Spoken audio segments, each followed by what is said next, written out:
इतना ही दर्शन नहीं है कि पहले का समय जो था कि साहब विदाई का समय है तो सिर्फ तुरंत ही विदाई नहीं है, लेकिन यहां जब ये विदाई का समय आता है तब एक बड़ी घटना ये घटती है कि जब तैयारियां हैं विदाई के लिए, इतने में मैना ने एक विशेष स्त्री को आमंत्रित किया है।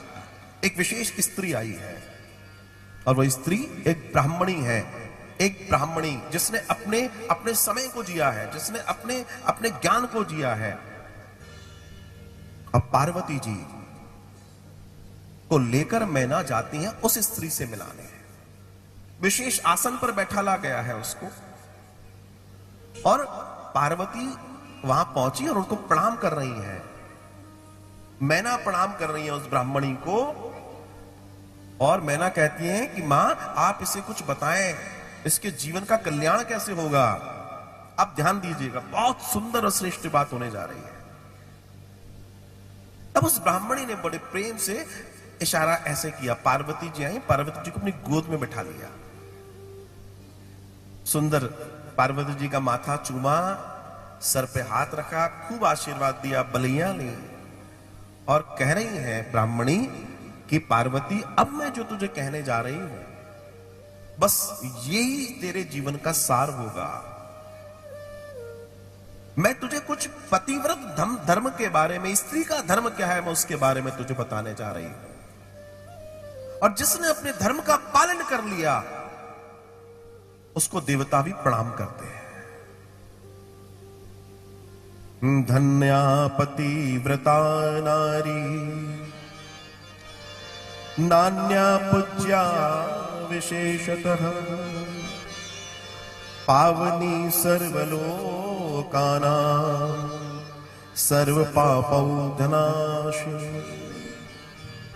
वो कह रही है कि जो पतिव्रता नारी होती है वो विशेष पूजनीय होती है, वो दूसरे के पापों का नाश करने वाली होती है और सबका कल्याण करने वाली होती है। जो पतिव्रता नारी है, जिसके आगे देवता भी खड़े होने में घबराते हैं, अगर पतिव्रता है तो देवता भी सोचेंगे हम सामने खड़े ना हो, साइड में खड़े हो। इतना बड़ा सामर्थ्य है पतिव्रता नारी का। बोला बेटी तेरा विवाह हुआ है और वो शिव तेरे पति हैं, तो तू पहले तो ये जान कि तेरा अपने पति के प्रति धर्म क्या है। और पातिव्रत धर्म की शिक्षा दे रही है वो ब्राह्मणी माता पार्वती को। वो कहती है कि नारियों में श्रेष्ठ पूजनीय कौन है। बोला सती। जो सती है अर्थात जो सत्य पर चल रही है, जो अपने धर्म पर चल रही है, इति सती। और सती पूजने योग्य है, पापों का नाश करने वाली है। वो कहती है मैं तुझे कुछ बातें बताती हूं बेटी, ध्यान से सुनना। अपने पति को अपने हाथ से भोजन कराना, और जब भोजन कराओ तो जब उनको परोसो तो परोस के बैठ मत जाना, खड़े ही रहना। हमारे यहां वैसे भी परंपरा है, साधु संत ब्राह्मण किसी को भी भोजन कराओ खड़े होकर कराया जाता है। आप खड़े हैं, वो पा रहे हैं।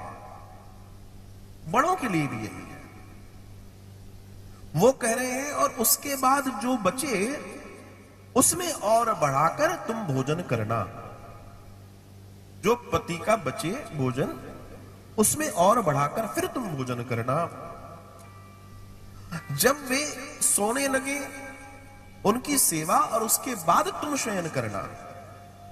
उसके बाद तुम शयन करना। किसी भी सूरत में जब तक तुम अपने पति के साथ हो, कभी भी अलंकारों से रहित, मतलब बिना ज्वेलरी के, बिना आभूषणों के मत रहना, बिना श्रृंगार के मत रहना। बहुत ध्यान दीजिएगा, बहुत गहरी गहरी बातें हैं। और ये सोचो कितने समय पहले ये बातें कही गई हैं। अगर आप लोग थोड़ा सा दिमाग लगाएंगे तो समझ में आएगा कहां क्या डिस्टरबेंस हुआ है, गड़बड़ कहां हुई है।